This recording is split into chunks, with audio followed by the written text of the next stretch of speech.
Hello everyone, and welcome to our first ever virtual concert. I'm Emily Rice, president of the Loyola Strings Council, and today you will be hearing what both of our orchestras have spent this past fall working on.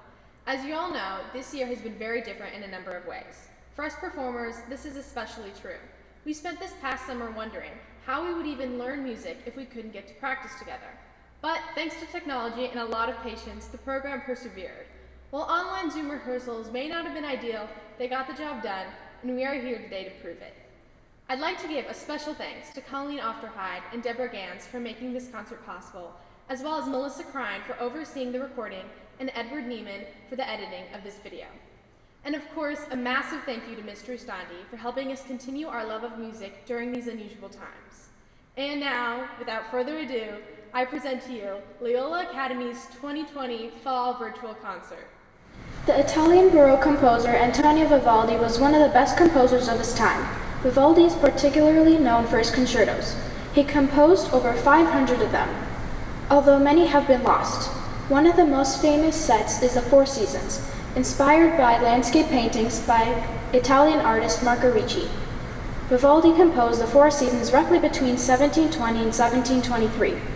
This concerto is unmistakably Antonio Vivaldi's most famous work. Vivaldi himself wrote the individual sonnets to go along with each movement of the Four Seasons. Here's the corresponding sonnet to the Spring Concerto. Spring has arrived with joy, welcomed by the birds with happy songs, and the brooks amidst gentle breezes. Murmur sweetly as they flow, the sky scaped in black, and thunder and lightning herald a storm. When they fall silent, the birds take up again their delightful songs. We present to you Vivaldi Spring's Concerto.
It is a fast, exciting piece written by Antonio Vivaldi between 1720 and 1730. One of his greatest hits, the concerto has an exciting, upbeat tempo and a melody with many twists and turns. This piece has famously made appearances in All That Jazz, Miho, and Freaky Tuesday. Although it is a piece written for solo violin and orchestra, in this arrangement we will feature 5 violin soloists from the Honors Orchestra, which will be accompanied by the rest of the orchestra. We hope you will enjoy one of Vivaldi's best works, the Violin Concerto in G major.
piece will be Barcarolle by Russian composer Alexander Glasnow.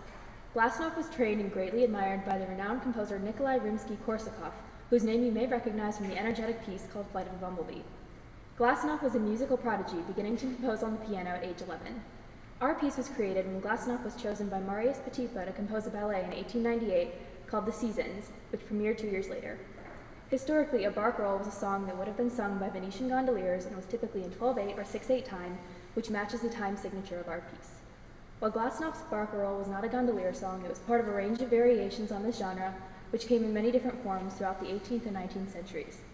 Glasnow's piece is part of the summer season in the larger ballet, which used allegorical characters to represent seasonal symbols, such as a rose and a fawn. The poetic words that give lyrics to this piece use vivid imagery and mythological references to bring the sense of summer to life. We hope our performance of Barcarolle brings you back to some of your best summer memories.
Our next piece is the pop hit Senorita by Shawn Mendes and Camila Cabello.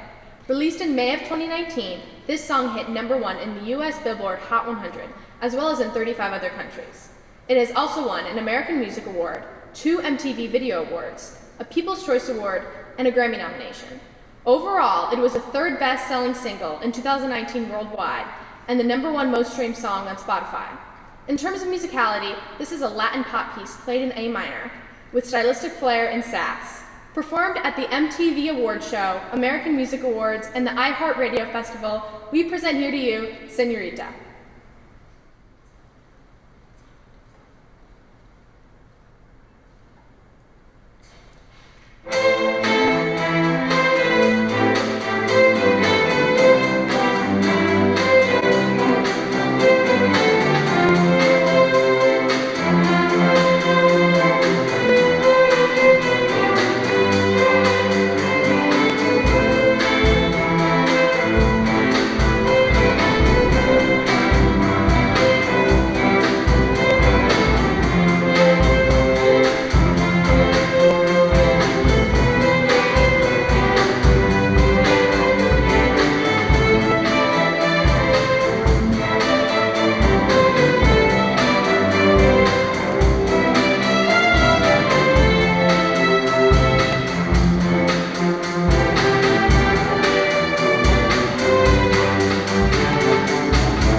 1960s and 70s had the Beatles and the Rolling Stones. The 2000s and 2010s have Maroon 5. Since 2000, Maroon 5 has had 13 songs in Billboard's top 10, twice as many as any other band.